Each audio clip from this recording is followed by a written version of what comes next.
तो चलिए आज तुम सा नहीं देखा 1957 के फिल्म के बारे में जान लेते हैं, जो कि एक फदर की लाइफ को पोर्ट्रेट करता है, जो है सरदार राजपल।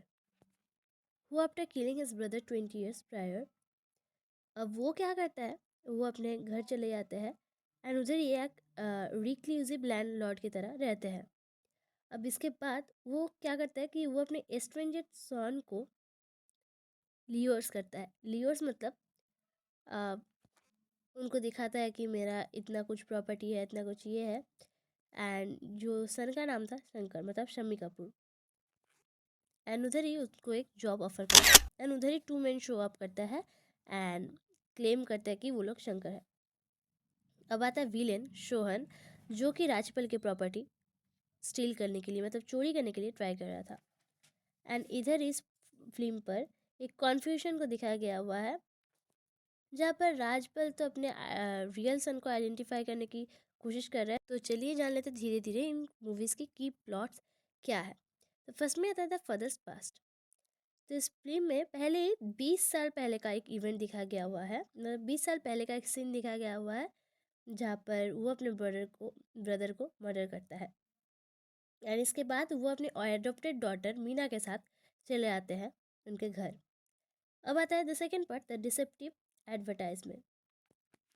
वो अपनी प्रॉपर्टी एंड सब कुछ और भी बनाने के लिए वो एक जॉब एडवर्टाइजमेंट करता है उसकी एस्टेट आसाम के लिए, जहाँ पर वो अपनी सन को इंटेंस करता है, शंकर, जो कि उसके मदर के साथ रहता था। अब आता है थर्ड पॉइंट, द इम्पोस्टर्स।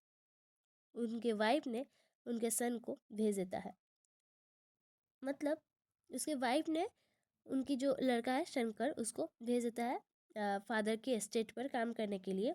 और उसके साथ ही एक लेटर देता है इंट्रोडक्शन के लिए। अब कैसे भी हो, वीरेन शोहन आता है, जहाँ पर वो कॉपी करता है उस लेटर को। अब ये क्या लीड करता है कि दोनों यंग मैन आता है राजपल की डोर पर एंड दो जनी क्लेम करता है कि हम शंकर है। अब आता है fourth point, the confusion situation. अब राजपल को तो फोर्स किया जाता है कि एक्चुअल में ढूंढना है कि कौन एक्चुअल में शंकर है एंड कौन इम्पोस्टर है।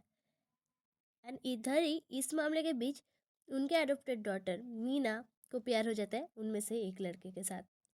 अब कैसे क्या होता है कि जब एक्चुअल में समझाया नहीं जा रहा था कि कौन एक्चुअल में उसका लड़का है या फिर कौन नहीं है, जहाँ पर उनके मम्मी ने एक लेटर तक दिया था, पर मतलब उनके वाइफ ने एक लेटर दिया था एंड शंकर की मम्मी, मतलब वही था एक्चुअल वाइफ, पर उसको भी कॉपी कर लिया था वो विलेन ने।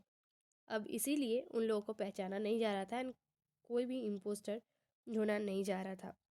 एंड तभी मीना को जब प्यार हो जाता है तो उनके पापा क्या करते हैं, यही इस मूवी में दिखाया गया हुआ है।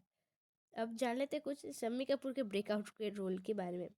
ये फिल्म शम्मी कपूर के लिए एक मेजर टर्निंग पॉइंट था, जहाँ पर वो बहुत ही ज़्यादा फेमस हो जाता है, लोगों के लिए वो एक यूथफुल एंड एनर्जेटिक हीरो बन जाते हैं।